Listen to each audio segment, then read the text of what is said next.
Hello friends, a very beautiful good morning to all of you. अब Brainy Women channel पे आप सभी का बहुत बहुत स्वागत है। कैसे हैं आप सब? आशा करती हूँ आप सब अच्छे ही होंगे, अपनी लाइफ में आगे बढ़ रहे होंगे, आगे बढ़ने की प्रिपरेशन भी कर रहे होंगे।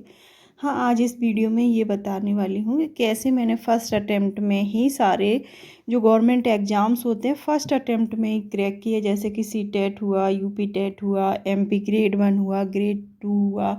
ये सारे एग्ज़ाम मेरे क्वालिफाइड हैं। तो कृपया वीडियो में अंत तक बने रहें, पूरा देख कर ही जाएं। कुछ ना कुछ वैल्यूएबल इन्फॉर्मेशन आपको ज़रूर मैं देकर ही जाऊंगी। अगर आप एमपी में गवर्नमेंट टीचर बनना चाहते हैं तो ये वीडियो आपके लिए है, क्योंकि अभी लेटेस्ट वैकेंसीज आई हैं। 6,500 के समथिंग ग्रेड 2 में हैं और ग्रेड 3 में ही इतनी हैं लगभग। तो आप लोग अगर एमपी में टीचर बनना चाहते हैं तो ये वीडियो आपके लिए है कि कैसे फर्स्ट अटेम्प्ट में मैंने सारे एग्ज़ाम्स क्वालिफाई किए हुए हैं।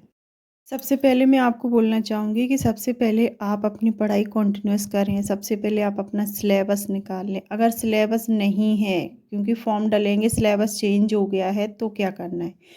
अगर सिलेबस चेंज हो गया है तो आपको पता ही है कि हिंदी आना ही है, इंग्लिश आना है, पेडागॉजी आनी ही है हर सूरत में।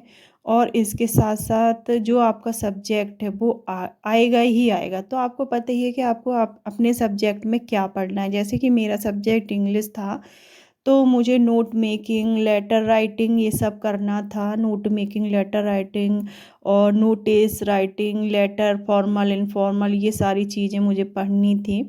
और इसलिए ये आपको क्या पढ़ना है, ये आप अपने सब्जेक्ट के अकॉर्डिंग डिसाइड करेंगे कि आपको क्या पढ़ना चाहिए। अगर सिलेबस नहीं आया तो इसका मीनिंग ये नहीं कि आप प्रिपरेशन नहीं करेंगे। संधि, समास, विलोम, मुहावरे ये सब आते हैं। वैसे ही 30 नंबर का इंग्लिश आएगा, और इंग्लिश में है ना tenses, active passive, direct indirect, ये तो आते ही हैं, सभी को ही करना है, चाहे किसी का सब्जेक्ट कुछ भी हो। तो आप इन सब की प्रिपरेशन तो एटलीस्ट कर ही सकते हैं। और इसमें मेरे बहुत अच्छे मार्क्स आए थे। इंग्लिश में मेरे 30 आउट ऑफ 25 आए थे, और हिंदी में मेरे 30 में 28 मार्क्स आए थे। बहुत अच्छे मार्क्स आए थे मेरे, क्योंकि मैंने हिंदी और इंग्लिश बहुत अच्छे से प्रिपेयर किया था। और आपको क्या करना है, अगर आपको इससे रिलेटेड कोई क्वेरीज हो कि कैसे किस चीज़ को कितना पढ़ना है, तो इसके बारे में मैं सेपरेट वीडियो बना दूंगी। बस आप कमेंट कर देना एक, ठीक है। आपको शायद समझ में आ गया होगा कि आपका सब्जेक्ट आएगा, इसके बाद 30 नंबर का हिंदी इंग्लिश पेडागॉजी आएगा। और पेडागॉजी इतना डिफ़िकल्ट आया था, इतना डिफ़िकल्ट आया था, या मेरे पास मटेरियल नहीं था, ऐसा भी हो सकता है। तो मेरे बहुत कम मार्क्स आए थे पेडागॉजी में, मेरे बहुत कम मार्क्स रह गए थे। बट आप ये गलती बिल्कुल मत करना, मैंने जो गलती की। आप अच्छी अच्छी बुक्स ले लेना पेडागॉजी के लिए। सिखवाल की एक बुक आती है, बहुत अच्छी बुक आती है मिडिल के लिए, उसको पढ़ना, उसमें बहुत अच्छे क्वेश्चंस भी हैं। प्रैक्टिस सेट ले लेना। और मेरे समय में क्या था कि मुझे ये टेक्स्ट बुक के बारे में पता नहीं था, तो नहीं तो मैं टेक्स्ट बुक से अगर टेस्ट लगाती तो शायद और अच्छे मार्क्स आ जाते। हालांकि मार्क्स तो मेरे अच्छे ही थे, मैंने फ़र्स्ट अटेम्प्ट में ही क्वालिफाई कर लिया था, लेकिन फिर भी और अच्छे आ जाते। तो मैं आपको सजेशन देना चाहूँगी कि आप है ना ऐसी तैयारी करें कि कहीं से भी कोई चूक ना रहे, क्योंकि ये मौके ज़िंदगी में बार बार नहीं मिलते। यहाँ पे एमपी में तो वैकेंसीज बहुत दिनों बाद आती हैं, इसलिए आप ये मिस्टेक बिल्कुल भी मत करना, इसको लाइटली मत लेना। क्योंकि आजकल गवर्नमेंट जॉब मिलना बहुत डिफ़िकल्ट हो गया है, बहुत ज़्यादा डिफ़िकल्ट हो गया है।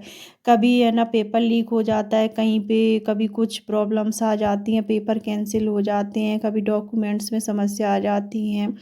इसलिए ईश्वर अगर आपको मौका दे रहा है तो इस मौके को अपने हाथ से बिल्कुल नहीं जाने दें, क्योंकि मुझे पता है कितना एकदम से बिगेस्ट चेंज आया है मेरी लाइफ में। जॉब के बाद मेरी लाइफ बहुत पीसफुल हो गई, हैप्पी हो गई। अभी मैं जो चाहती हूँ वो मैं कर पाती हूँ।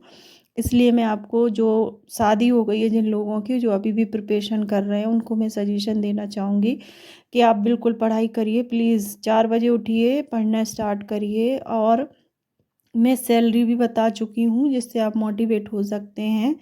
4 बजे उठकर पढ़ाई कीजिए। जो सब्जेक्ट आपको ज़्यादा डिफ़िकल्ट लगता है वो सुबह मॉर्निंग में पढ़िए, उसके बाद फिर रिवाइज करिए। इससे क्या होगा, वो सब्जेक्ट आपका पक्का हो जाएगा। और आपको इन सब्जेक्ट्स में जो भी समस्या हो मुझे बताइए, मैं आपकी प्रॉब्लम ज़रूर सॉर्ट आउट करूँगी।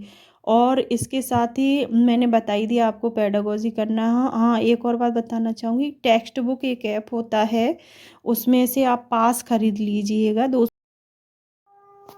250 या 300 रुपए का आएगा। उसमें से आप अनलिमिटेड टेस्ट पेपर लगा सकती हैं, किसी भी एग्ज़ाम के लगा सकती हैं, प्रीवियस ईयर पेपर लगा सकती हैं। तो वो आपके लिए बहुत ज़्यादा बेनिफिशियल हो जाएगा, क्योंकि मुझे उस समय पता नहीं था।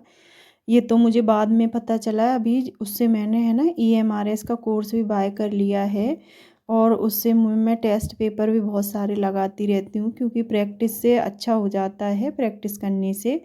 और फ्रेंड्स, आप अपने रिव्यू ज़रूर देते जाइएगा मेरे कमेंट में, और अगर वीडियो आपको पसंद आता है तो लाइक ज़रूर करिएगा। मेरे पास मैं ये सब कर चुकी हूँ, इसलिए मैं आपको बता पा रही हूँ। मैंने बहुत सारे एग्ज़ाम्स भी क्वालिफाई कर लिए हैं, इसलिए आपकी कोई भी क्वेरी हो इससे रिलेटेड, अगर, और शादी के बाद ही सब कुछ किया है, 2 बच्चे संभाले, जॉब संभाली, उसके साथ मैंने ट्यूशन से भी पढ़ाई प्रॉपर, तब मैं ये सब, उसके साथ ही मैंने बहुत ज़्यादा मेहनत की है, क्योंकि परिस्थितियाँ उस समय बहुत विपरीत थी इसलिए। तो आप भी मेहनत करिए, आप भी ज़रूर सफल होंगे। और अभी भी मैं प्रयास कर रही हूँ, अभी भी मैं बैठी नहीं हूँ शांति से कि मैं 8 बजे सोकर उठ रही हूँ अब तो मुझे जॉब मिल रही, बट ऐसा बिल्कुल भी नहीं है। अभी भी मैं 5 बजे 4:30 बजे उठ जाती हूँ, पढ़ाई करने लगती हूँ। इसलिए मैं आपसे कह रही हूँ कि आप लोग भी ये सब करिएगा। अगर आपको अपनी लाइफ अच्छी करनी है तो ये सब तो करना ही पड़ेगा। अगर आप मेहनत करेंगे तो फल भी आपको ही मिलेगा, किसी और को नहीं मिलेगा। तो जैसे कि मैंने फ़र्स्ट अटेम्प्ट में सारे एग्ज़ाम्स क्वालिफ़ाई किए हैं, मैं चाहती हूँ कि आप लोग भी फ़र्स्ट अटेम्प्ट में ही सारे एग्ज़ाम क्वालिफ़ाई कर पाएँ। बट कुछ रूल्स हैं जिनको आपको फॉलो करना होगा। 3 से 4 घंटे पढ़ाई करनी होगी, और जो पढ़ा हुआ है उसका मनन करना होगा, टेस्ट पेपर्स लगाने होंगे। आप है ना प्रीवियस ईयर के टेस्ट पेपर ख़रीद सकते हैं, किसी भी एग्ज़ाम के ख़रीद लें, टीचिंग एग्ज़ाम्स होने चाहिए उनके ले लीजिए। आपको कोई भी एग्ज़ाम निकालने से नहीं रोक सकता है, इसकी गारंटी मैं दे सकती हूँ आपको। और सिलेबस नहीं है अभी, जब सिलेबस आ जाए तो सिलेबस के अकॉर्डिंग पढ़ाई करिएगा। और आप सभी का बहुत बहुत बहुत बहुत दिल से धन्यवाद मेरे चैनल में अपना सपोर्ट बनाए रखने के लिए, और मेरे चैनल को सब्सक्राइब करने वालों के लिए भी बहुत बहुत थैंक यू। मेरे पास समय ज़्यादा नहीं रहता, तो माफ़ करिएगा, रोज़ वीडियो नहीं आ पाता। आप सभी का धन्यवाद।